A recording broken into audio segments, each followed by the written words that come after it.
Hi everyone, welcome to Acrylic Art Alchemy by Annette.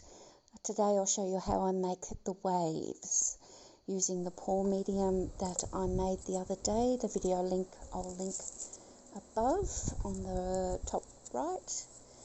There's the pour medium there, and it dries clear. So I'm just fixing a couple of spots where it's still a bit bare, even though I've made some other waves, they're completely dry.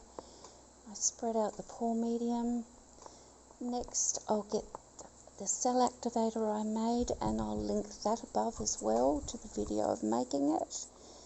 And I'm using titanium white cell activator, and I just use some cut up strips of acetate, and I dip it in just a very small amount on the end, and all as I do is I place that down over the pour medium and gently pull it backwards.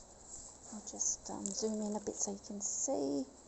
There we go, placing it down and pulling it backwards, and that creates my cells, which are my waves. And I just repeat this a couple of times until I'm happy with the result. Each time before I dip the acetate back into the cell activator, I clean it off. But there you go, that's how you make waves.